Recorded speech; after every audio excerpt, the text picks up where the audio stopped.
The WhatsApp notification lit up my phone at exactly 3 o'clock a.m. Dubai time. I was sitting on the balcony of my short-term rental in the Marina District, watching container ships drift across the Persian Gulf like floating cities. The desert heat had finally eased, and the silence out here was different, less lonely, more like space to breathe.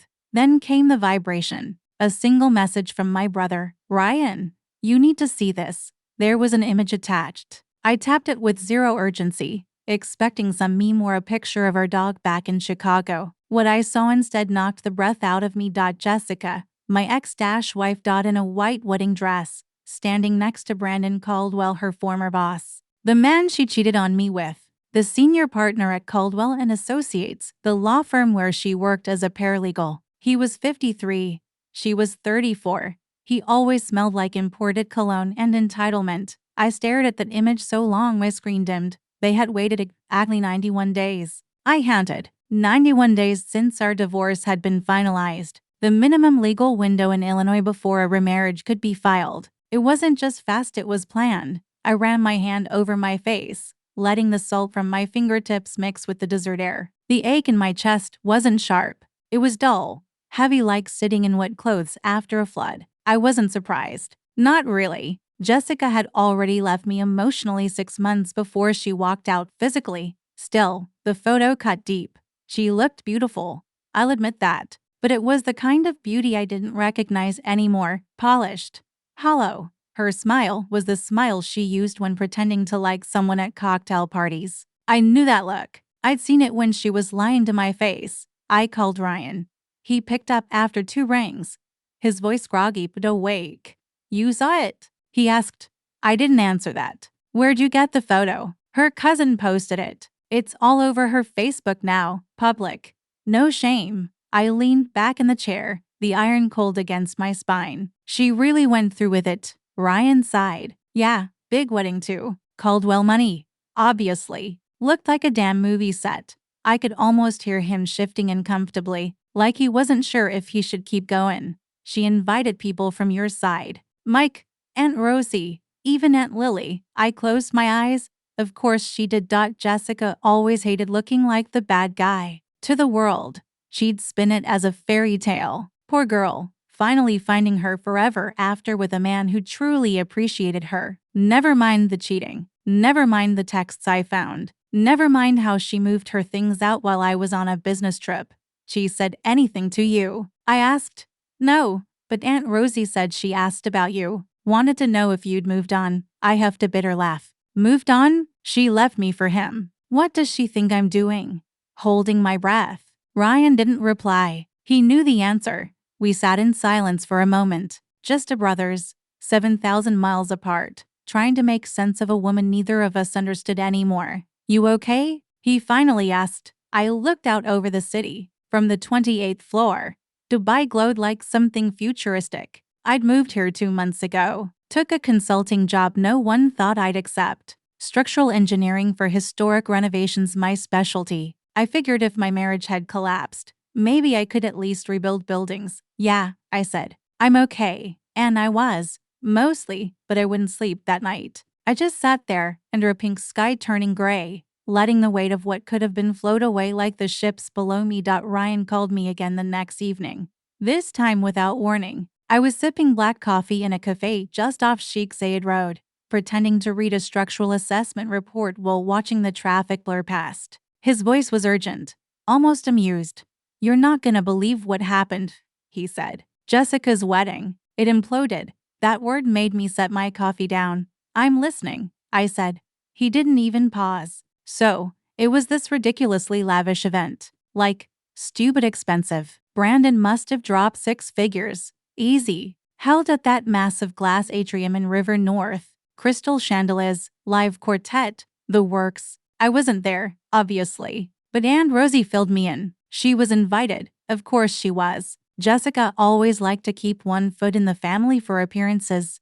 "She went through with the ceremony?" I asked. "Yeah, all the way down the aisle. Vows, rings, kiss." But it all fell apart at the reception. "How?" Patricia Caldwell. Ryan's voice dropped to a whisper, like the woman might somehow be listening. "Brandon's mother. She showed up late. dressed like she was attending a funeral, walked up to Jessica, drink in hand, and said loud enough for the guests to hear, "You're the fourth one. You know? Same dress, different girl." I blinked. "Wait, what?" Ryan chuckled dryly. "Brandon's been married 3 times before, all to women who worked under him, all paralegals, younger, like Jessica. And guess what? He cheated on all of them." I leaned back in my seat, the air around me suddenly thick. She didn't know. Apparently not. Patricia made sure she did. Right there, in front of her fancy white cake and imported roses. Said Brandon rotates women like quarterly audits.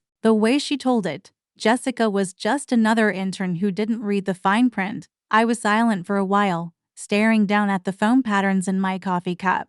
I could imagine it, Jessica frozen, smiling through her teeth, while the world cracked under her heels.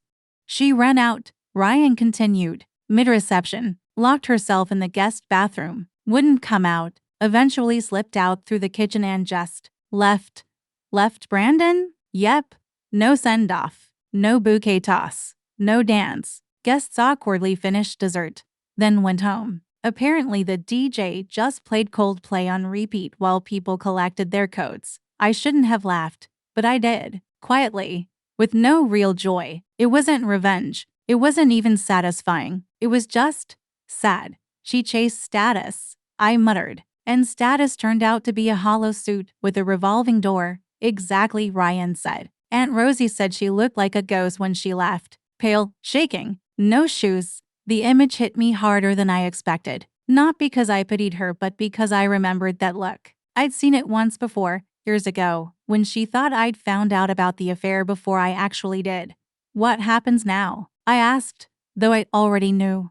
"She's staying with her cousin, for now, avoiding the press, too." Some gossip site already picked up the story. Of course they had. Jessica loved the spotlight until it turned on her. "Has she tried to call you?" Ryan asked. "Not yet, but we both knew it was coming." I walked back to my apartment later, that night with the city lights stretching out like fireflies in a jar. I thought about how different my life had become in just 6 months. New country, new skyline, new quiet, and somewhere across the world, in a torn wedding dress and a borrowed guest room, Jessica was realizing the fantasy she sold her soul for wasn't real. The irony didn't taste sweet. It tasted like silence, and that I could finally live with. I was on the rooftop of my building, watching the lights of Dubai flicker against the sky like stars in reverse, when Ryan texted me again. "Heads up, she's asking round for your number." I didn't need to ask who she was. Jessica. It had been 2 weeks since the wedding disaster. Word had traveled fast apparently. Brandon disappeared to London the day after the reception and hadn't answered her call since. One of his partners was already spinning it as a confidential personnel matter. Translation: another burned intern, another NDA. I knew she'd call eventually. I just didn't think she'd find a way to reach me, but she did. My phone buzzed while I was brushing my teeth. The Dubai skyline glowing behind me in the bathroom mirror. A random number, Illinois area code. I should have ignored it. I wish I had. I answered. There was a pause, a breath. Then, "Michael?" Her voice was so soft I almost didn't recognize it. It sounded unraveled. "Yeah, it's me."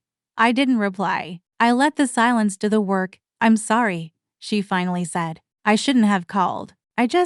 She stopped, like she was choking on whatever pride she had left. "I don't know what I'm doing," she whispered. "Everything I thought I wanted. It just fell apart." Still, I said nothing. "I thought Brandon was different," she continued. "He promised me things, made me feel seen. I thought maybe I deserved something good after everything. But he left." I could hear her trying not to cry. The sound of her breathing through it. "I'm not asking for anything," she said. I just needed to hear a voice that didn't lie to me. That was when I finally spoke.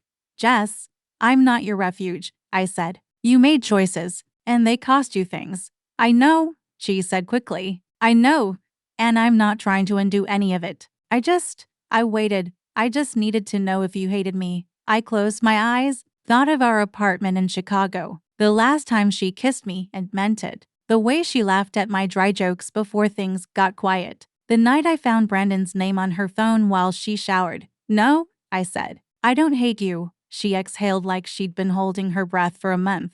but I don't feel anything anymore either," I continued. "And that might hurt more." She didn't say anything for a long time. I heard a car pass on her end, a faint wind. "Okay," she finally whispered. "I deserved that."